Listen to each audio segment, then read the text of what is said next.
ఈరోజు మనం చెప్పుకునే కథ మృగరాజు దిగులు తీరింది. దేవగిరి అడవికి మృగరాజు కేసరి. ఒకరోజు అది గుహబయట చెట్టు దగ్గర దిగులుగా కూర్చొని ఉంది.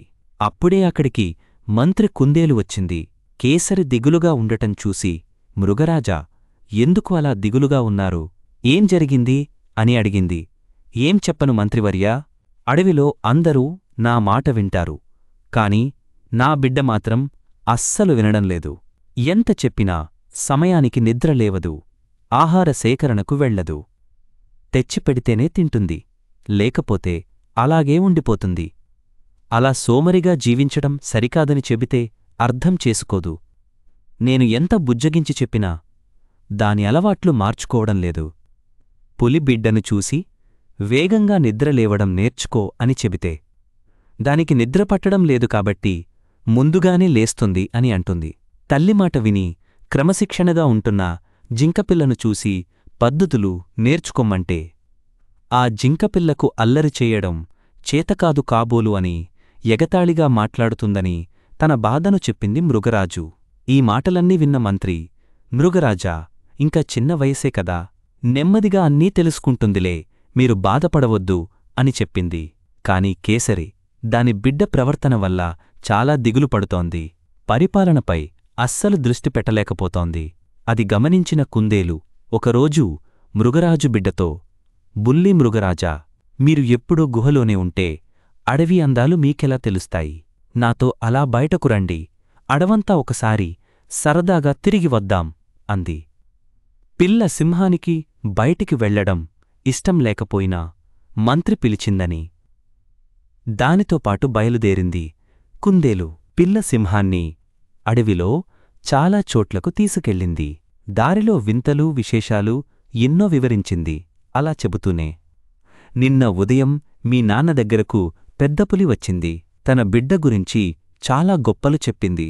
దానితో మిమ్మల్ని పరుగుపందెంలో పాల్గొనమని కోరింది. కాని మృగరాజు మీరు పోటీలో పాల్గొంటారని చెప్పలేకపోయింది. కారణం ఏమైయుంటుందో మీకే తెలియాలి అంది. అలా దారిలో వెళుతూ ఉండగా అక్కడక్కడ కొన్ని జంతువులు పిల్లసింహానికి నమస్కారం చేస్తున్నాయి.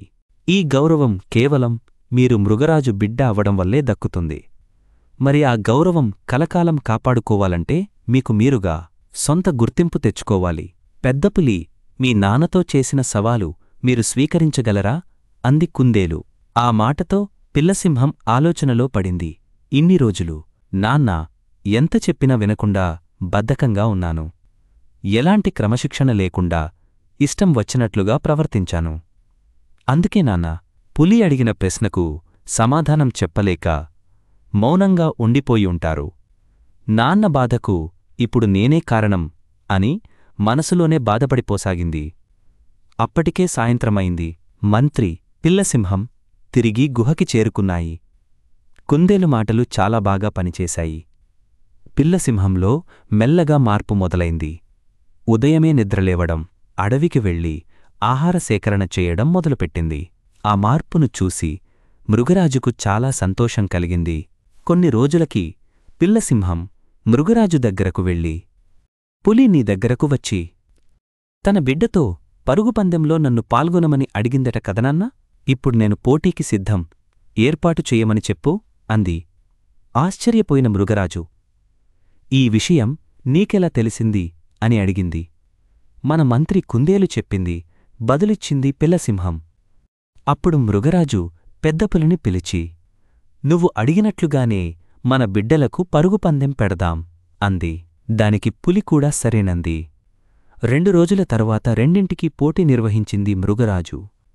పులిపిల్ల మీద పిల్లసింహమే విజయం సాధించింది. అది ఊహించని పెద్దపులి ఆశ్చర్యపోయింది. నాన్నతో హేళనగా మాట్లాడిన పులికి పిల్లసింహం దాని గెలుపుతో సమాధానం చెప్పింది. అప్పటినుంచి చురుగ్గా ఉంటూ దాని పనులు అదే చేసుకోసాగింది. దాంతో మృగరాజు మనసు కూడా తేలికపడింది. ఇక పాలన మీద పూర్తి శ్రద్ధ చూపింది. దానికి మంత్రి కుందేలు కూడా సంతోషించింది.